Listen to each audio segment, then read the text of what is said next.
Good evening, viewers. Welcome to this lecture 11 on TPA. This relates to the doctrine of part performance. Here is the synopsis of the topic. In the preceding lecture, lecture 10, a question was raised. पिछले व्याख्यान 10 में यह प्रश्न उठाया गया था कि क्या equitable doctrine of part performance as evolve by courts of equity in England is applicable to India also. क्या भागिक पालन का साम्यक सिद्धांत जो कि इंग्लैंड के साम्य न्यायालय द्वारा विकसित किया गया था, क्या वह भारत में भी लागू होता है? इंग्लिश डॉक्ट्रिन है, इंग्लिश ओरिजिन है, तो क्या equitable doctrine of part performance Bharat में भी लागू होती है? इस प्रश्न के उत्तर में ये 3 केसेस हैं। मोहम्मद मूसा, दूसरा आरिफ और तीसरा मियाँ पीर बख्श। इन केसों में बड़ी अव्यवस्था फैली, विरोधी विचार व्यक्त किए गए। कुछ एक में कहा गया कि the equitable doctrine of part performance Bharat में लागू नहीं है, और कुछ में यह कहा गया नहीं, कोई रोक नहीं है, इसलिए equitable doctrine of part performance Bharat में भी अप्लाई कर सकती है। तो इन परस्पर विरोधी निर्णयों को देखते हुए यह आवश्यक हो गया कि विधिक स्थिति स्पष्ट कर दी जाए। So by the amendment act of 1929, Section 53A was inserted in the Transfer of Property Act. इन निर्णयों में प्रतिकूल व्यवस्थाएं दी गई थीं, अतः यह आवश्यक हो गया कि विधिक स्थिति सुस्पष्ट कर दी जाए। इस उद्देश्य से संपत्ति अंतरण अधिनियम में धारा 53A जोड़ी गई। इस धारा के द्वारा डॉक्ट्रिन ऑफ पार्ट परफॉर्मेंस को वैधानिक परिस्थिति प्राप्त हो गई। Section 53A gave statutory status to the doctrine of part performance. स्पष्ट हो गया कि भारत में अब इस नई धारा के जोड़े जाने के बाद भागिक पालन का सिद्धांत लागू होगा। हाँ, लेकिन यह ध्यान रखिएगा कि equitable doctrine of part performance as it is there in England and the statutory doctrine of part performance as embodied in section 53 capital A TPA are different. भागिक पालन का साम्यिक सिद्धांत जैसा कि यह इंग्लैंड में समझा जाता है, और सेक्शन 53A के माध्यम से अंतः स्थापित की गई धारा 53A, उसमें जो भागिक पालन का सिद्धांत दिया गया है, दोनों के स्कोप में अंतर है। भागिक पालन के सिद्धांत को हमने स्वीकार तो किया, लेकिन मॉडिफाइड रूप में, लिमिटेड रूप में, परिवर्तित रूप में। सुप्रीम कोर्ट ने इस बात को रेखांकित किया रामचंद्रैया वर्सेस सत्यनारायण 1964 सुप्रीम कोर्ट। ये केस इंपॉर्टेंट है। इसमें सुप्रीम कोर्ट ने स्पष्ट कर दिया कि डॉक्ट्रिन ऑफ पार्ट परफॉर्मेंस अब भारत में वैधानिक दर्जा रखती है, लेकिन इसका scope, doctrine of part performance का स्कोप भारत में तथा equitable doctrine of part performance का स्कोप इंग्लैंड में, दोनों में अंतर है। सेक्शन 53A के अंतर्गत doctrine of part performance modified way में एक्सेप्टेड है, लिमिटेड वे में एक्सेप्टेड है। हम इंग्लिश डॉक्ट्रिन से अब गवर्न नहीं हो सकते। English doctrine of part performance से हम गवर्न नहीं होंगे। अब हम पार्ट परफॉर्मेंस के उस सिद्धांत से गवर्न होंगे जो सेक्शन 53A में प्रावधानित है।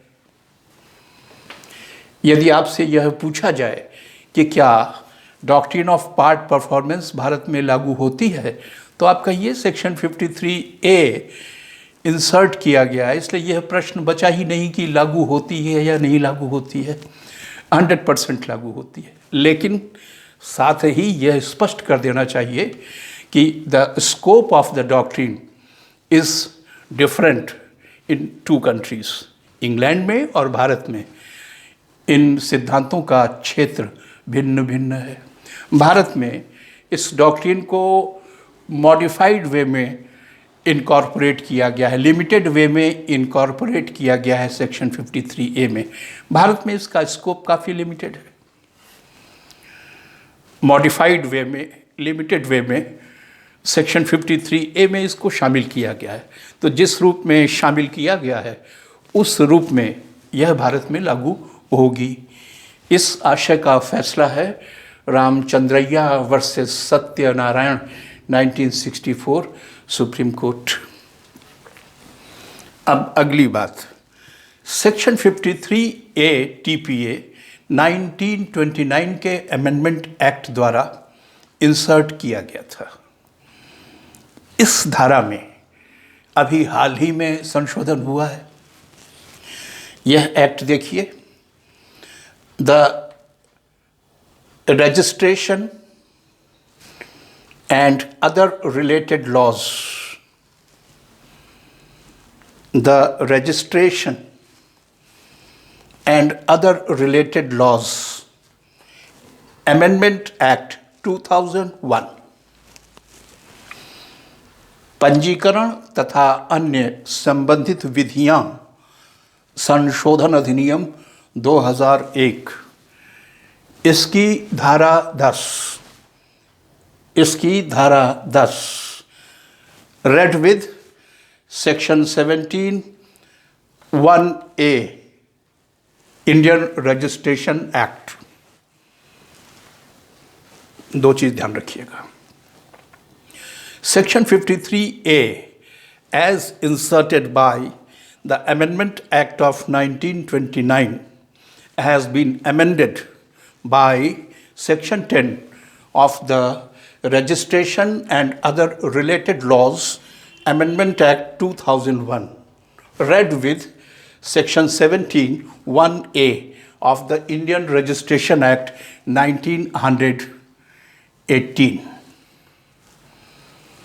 तो सेक्शन 53A जोड़ी गई 1929 में, और इस सेक्शन में इस अधिनियम की धारा 10 सपठित पंजीयन अधिनियम की धारा 17(1)A द्वारा संशोधन किया गया।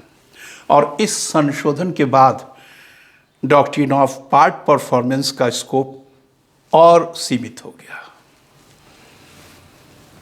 यदि डॉक्ट्रिन ऑफ पार्ट परफॉर्मेंस का स्कोप इंग्लैंड में यह है, तो भारत में डॉक्ट्रिन ऑफ पार्ट परफॉर्मेंस का स्कोप ये है, नैरो है, मॉडिफाइड है, लिमिटेड है।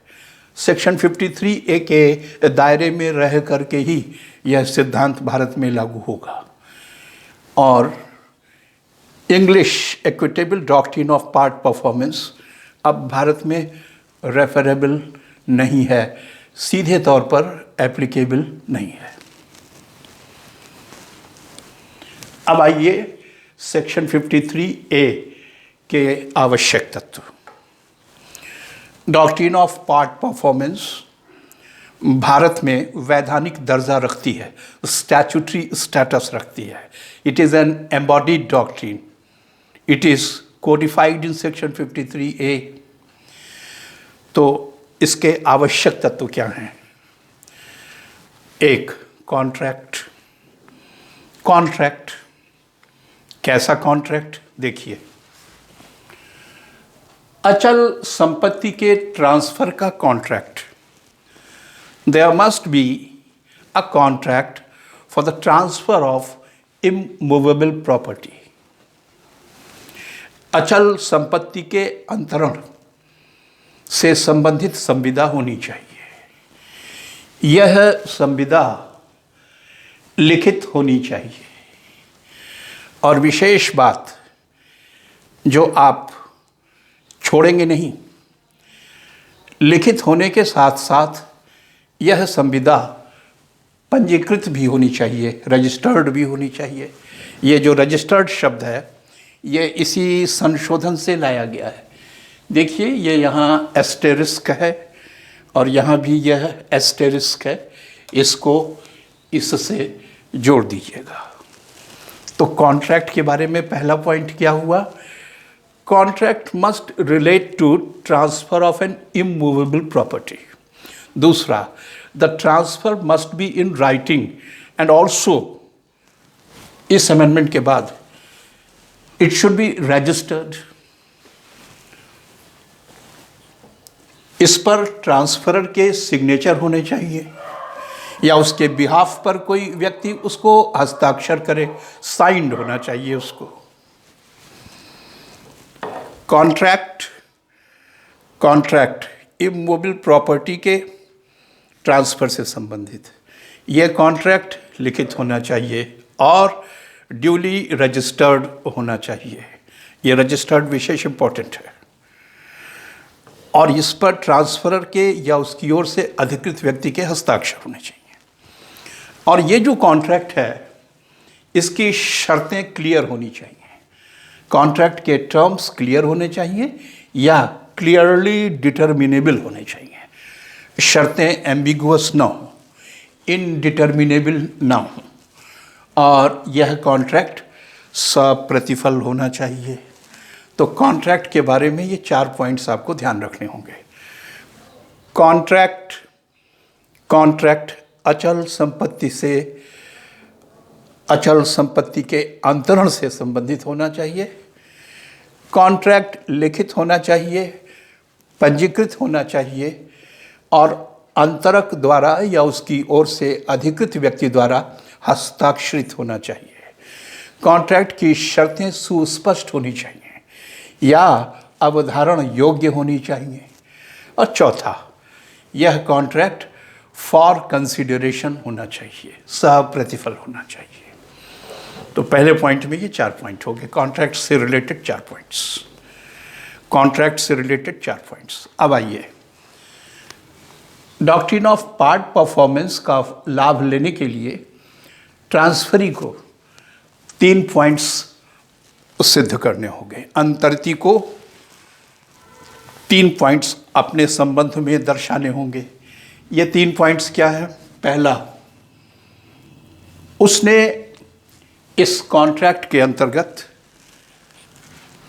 अंतरित संपत्ति पर कब्जा प्राप्त कर लिया है। पूरी संपत्ति पर कब्जा प्राप्त कर लिया है या उसके किसी भाग पर कब्जा प्राप्त कर लिया है, या यह भी हो सकता है कि वह पहले से ही उस पर काबिज चला आ रहा है। Transferee must show that he has obtained possession over entire property or any part thereof, or that he has been in possession over the property since before. वह अंतरित संपत्ति पर पहले से ही काबिज चला रहा है या उसने इस अंतरण की संविदा के अंतर्गत कब्जा प्राप्त किया है, संपूर्ण संपत्ति पर या उसके किसी भाग पर कब्जा प्राप्त किया है। दूसरा, उसने कॉन्ट्रैक्ट के फर्दरेंस में कोई कार्य किया है।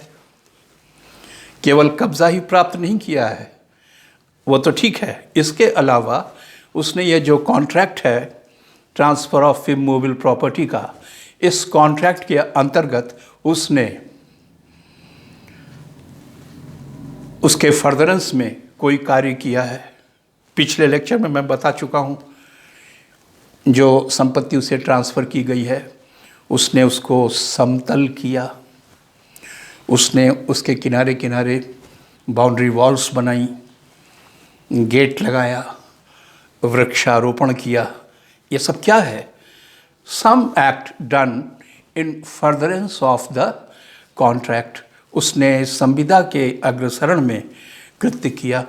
कुछ पैसा वो एडवांस दे चुका है संविदा के तहत, संविदा के फर्दरेंस में उसने कुछ पैसा एडवांस किया है, उसने भूमि का समतलीकरण कराया है, उसने बाउंड्री वॉल बनाई है, उसने गेट लगाया है, उसमें वृक्षारोपण कराया है। हाँ, something in furtherance of the contract. और ये देखिए, ट्रांसफरी को यह भी दिखाना होगा कि वह इस कॉन्ट्रैक्ट के अंतर्गत अपने ऑब्लिगेशन, अपने आभार पूरे कर चुका है, या अगर कोई बचा है तो वह उसे पूरा करने के लिए तत्पर है। तो ट्रांसफरी को ये 3 बातें दिखानी होंगी। कॉन्ट्रैक्ट के बारे में 4 पॉइंट्स।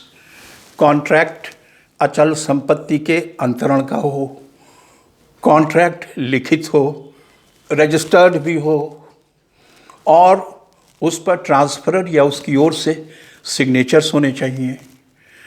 और तीसरा, ये जो कॉन्ट्रैक्ट है इसकी शर्तें क्लियर हों या डिटर्मिनेबल हों विद सर्टेनिटी, और यह कॉन्ट्रैक्ट सप्रतिफल होना चाहिए। और ट्रांसफरी को 3 और बातें दिखानी होंगी। Transferee must show that he has obtained possession or he is already in possession over the property transferred. Possession may be with regard to the entire property or with regard to any part of that property. Secondly, he has done some act in furtherance of the contract. कुछ पैसा advance किया, भूमि समतल कराया, चार दीवारी बनाया, gate लगाया, वृक्षारोपण किया। ये सब सम एक्ट है इन फर्दरेंस ऑफ कॉन्ट्रैक्ट। और लास्ट में उसे यह दर्शाना होगा कि इस कॉन्ट्रैक्ट के अंतर्गत I have completed, performed my part of obligation, and if there is left, I am always ready to perform the remaining part of obligation under the contract. अगर वो ये शर्तें दिखा देता है कॉन्ट्रैक्ट के संबंध में 4 बातें और अपनी स्थिति के संबंध में ये 3 बातें, यदि वह 7 पॉइंट्स दिखा देता है तो उसको ये लाभ मिलेगा। क्या लाभ मिलेगा? अगर उसे बेदखल किया जा रहा है, यदि ट्रांसफरी को उस अचल संपत्ति से बेदखल किया जा रहा है, तो वह अपना डिस्पोजिशन रोक सकेगा, वह अपना पोजीशन डिफेंड कर सकेगा। इस आधार पर ट्रांसफरर या उसके अधीन दावा करने वाला कोई भी व्यक्ति इस आधार पर उस संपत्ति में किसी हित का दावा नहीं कर सकता कि यह कानून के अनुसार ट्रांसफ़र नहीं है, ट्रांसफ़र विधि के अनुसार नहीं है। ना हो तो भी कोई बात नहीं, विधि के अनुसार नहीं है तो क्या हुआ, ट्रांसफ़र विधि के अनुसार नहीं है। इस आधार पर ट्रांसफरर या उसके अधीन दावा करने वाला व्यक्ति ट्रांसफरी को बेदखल नहीं कर सकेगा। इसे ध्यान से पढ़िएगा। यदि ये 4 शर्तें और ये 3 शर्तें, कुल 7 शर्तें पूरी हो जाती हैं तो ट्रांसफरी अपना कब्ज़ा प्रोटेक्ट कर सकेगा, डिफेंड कर सकेगा। उसे इस आधार पर ट्रांसफरर या उसके अधीन दावा करने वाला व्यक्ति बेदखल नहीं कर सकेगा कि यह ट्रांसफ़र विधि के अनुसार नहीं है। It's not in accordance with law. Even if it is not in accordance with law, he can defend his possession if these 7 points have been proved by the transferee. Transferee ने contract के संबंध में ये 4 points और अपने संबंध में ये 3 पॉइंट्स दर्शा दिए। अब उसे डिस्पोजेस नहीं किया जा सकेगा इस आधार पर कि ये जो ट्रांसफ़र है कानून के अनुसार नहीं हुआ है। अगर कानून के अनुसार नहीं भी हुआ है तो इन 7 पॉइंट्स के दम पर वह अपने कब्जे को प्रोटेक्ट कर सकेगा। किसके अगेंस्ट? अगेंस्ट द ट्रांसफरर और against any person claiming under the transferor. ध्यान दीजिएगा, doctrine of part performance apply करती है ट्रांसफरर के खिलाफ या ट्रांसफरर के अधीन दावा करने वाले व्यक्ति के खिलाफ।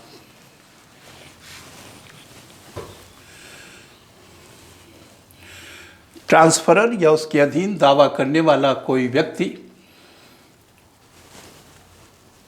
ट्रांसफर्ड प्रॉपर्टी में कोई इंटरेस्ट क्लेम नहीं कर सकेगा, बिल्कुल नहीं कर सकेगा। मैंने अपने पक्ष में 7 पॉइंट्स दिखा दिए, 4 कॉन्ट्रैक्ट से रिलेटेड और 3 मुझसे रिलेटेड। तो ऐसी स्थिति में फिर मुझे इस आधार पर बेदखल नहीं किया जा सकेगा कि कॉन्ट्रैक्ट ऑफ ट्रांसफ़र विधि के अनुसार नहीं है। ट्रांसफरर मुझे ट्रांसफ़र की गई प्रॉपर्टी में किसी हित का दावा नहीं कर सकेगा। हाँ, अगर कॉन्ट्रैक्ट डीड के अंतर्गत, कॉन्ट्रैक्ट के तहत उसको कुछ राइट है, ऑफ कोर्स वो राइट रहेगा, लेकिन उस कॉन्ट्रैक्ट से बाहर निकल करके बियॉन्ड दैट कॉन्ट्रैक्ट वो संपत्ति में किसी हित का दावा नहीं कर सकेगा, इस आधार पर कि ट्रांसफ़र विधि के अनुसार नहीं है। Exception to section 53A। Section 53A का अपवाद। अभी आपसे मैंने कहा कि सेक्शन 53A का फ़ायदा ट्रांसफरी ले सकेगा अपने कब्ज़े को प्रोटेक्ट करने के लिए।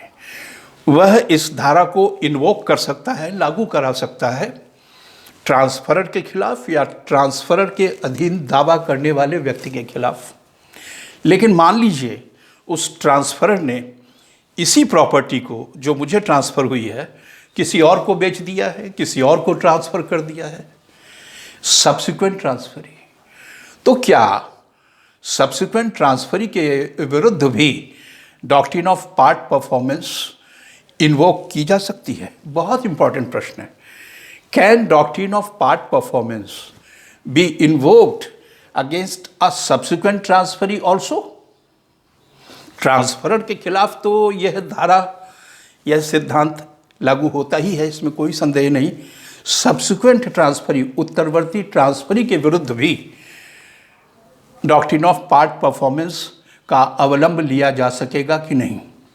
तो सेक्शन 53A में एकदम जो नीचे खंड है, बॉटम क्लास है, उसमें स्पष्ट कर दिया गया है, नहीं, सब्सिक्वेंट ट्रांसफरी जिसने प्रतिफल चुकाया है और जिसे जानकारी नहीं थी, जिसे नोटिस नहीं था, a subsequent transferee for consideration and without notice, उसे पार्ट परफॉर्मेंस की जानकारी नहीं थी, वो विदाउट नोटिस था, तो इस सब्सिक्वेंट ट्रांसफरी के खिलाफ सेक्शन 53A का लाभ नहीं लिया जा सकेगा। एक्सेप्शन हमेशा ध्यान रखिएगा। प्रश्न सिर्फ इतना है कि क्या सेक्शन 53A का लाभ सब्सिक्वेंट ट्रांसफरी के विरुद्ध भी लिया जा सकेगा? उत्तर है कि अगर वह सब्सिक्वेंट ट्रांसफरी फॉर कंसिडरेशन है and without notice of part performance है, तो ऐसी स्थिति में उसके खिलाफ 53A का लाभ नहीं लिया जा सकेगा। लेकिन मान लो कोई ट्रांसफरी ग्रेट्यूटस ट्रांसफरी है, अप्रतिफल ट्रांसफरी है, सब्सिक्वेंट ट्रांसफरी अप्रतिफल है, या सब्सिक्वेंट ट्रांसफरी को नोटिस था, उसे सब पता था, इन सब चीज़ों के बारे में पता था, तो उसके खिलाफ डॉक्ट्रिन अप्लाई होगी। प्रश्न एक बार फिर सुनिए, क्या doctrine of part performance subsequent transferee के विरुद्ध भी एप्लीकेबल है? तो आप कहिएगा नहीं, यदि वह सब्सिक्वेंट ट्रांसफरी फॉर कंसिडरेशन है, विदाउट नोटिस है, तो नहीं। लेकिन अगर वह सब्सिक्वेंट ट्रांसफरी विदाउट कंसिडरेशन है या उसे पार्ट परफॉर्मेंस और इन सभी परिस्थितियों का ज्ञान था, तो यह डॉक्ट्रिन उसके विरुद्ध भी एप्लीकेबल होगी। सब्सिक्वेंट ट्रांसफरी एक ये है, इसके खिलाफ लागू नहीं होगी, और एक सब्सिक्वेंट ट्रांसफरी ये है, इसके खिलाफ लागू होगी। इसके खिलाफ लागू नहीं होगी क्योंकि यह सप्रतिफल है और इसको नोटिस नहीं था। इसके खिलाफ लागू होगी क्योंकि ये विदाउट कंसिडरेशन है या इसको नोटिस था। अब लास्ट पॉइंट, इंग्लिश लॉ और इंडियन लॉ में क्या अंतर है? डॉक्ट्रिन ऑफ पार्ट परफॉर्मेंस भारतीय विधि में तथा आंग्ल विधि में तो इसमें कुछ विशेष नहीं है। देखें यहाँ पर इंग्लैंड में यह साम्यिक सिद्धांत है, इक्विटेबल डॉक्ट्रिन है, कोर्ट्स ऑफ इक्विटी ने डेवलप किया था। और भारत में यह एक स्टैट्यूटरी डॉक्ट्रिन है, एक वैधानिक सिद्धांत है, सेक्शन 53A में इनकॉर्पोरेटेड है ना। तो भारत में डॉक्ट्रिन ऑफ पार्ट परफॉर्मेंस वैधानिक परिस्थिति रखती है, किंतु इंग्लैंड में यह साम्यिक सिद्धांत है। हमारे देश में सेक्शन 53A के माध्यम से डॉक्ट्रिन ऑफ पार्ट परफॉर्मेंस को स्टैट्यूटरी स्टेटस मिल गया है। हालांकि इसकी फाउंडेशन इक्विटी है, लेकिन भारत में ये इक्विटेबल डॉक्ट्रिन ना होकर के स्टैट्यूटरी डॉक्ट्रिन है, एम्बॉडीड डॉक्ट्रिन है।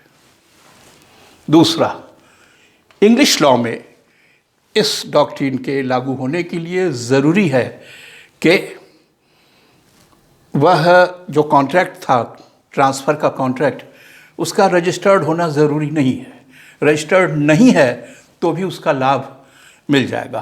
पर भारत में इस संशोधन के बाद, 2001 के इस संशोधन के बाद लाभ तभी मिलेगा जबकि कॉन्ट्रैक्ट रजिस्टर्ड हो। ये बहुत बड़ा अंतर आ गया है। 2001 से तो 53A का स्कोप एकदम चेंज हो गया है। सेक्शन 53A का लाभ तभी मिलेगा जब कॉन्ट्रैक्ट रजिस्टर्ड है। तीसरा, इंग्लैंड में यह सिद्धांत काज ऑफ एक्शन यानी कि वाद कारण प्रदान करता है। भारत में यह सिद्धांत वाद कारण प्रदान नहीं करता है। यानी इंग्लैंड में इसके आधार पर सूट फाइल कर सकते हैं, यह एक्टिव इक्विटी है। भारत में यह केवल बचाव का सिद्धांत है, यह ढाल है, तलवार नहीं है। भारत में यह ढाल है, तलवार नहीं है। यह पैसिव इक्विटी है, काज ऑफ एक्शन नहीं देती, किंतु इंग्लिश लॉ में यह काज ऑफ एक्शन देती है। वहाँ पर यह तलवार है, वेपन ऑफ अटैक भी है, एक्टिव इक्विटी है। यह इस केस में कहा गया है, Prabodh Kumar Das versus Dantmara Tea Company 1940 Privy Council. अंतर लिखते समय आपको इस केस का संदर्भ लेना होगा। Thank you very much.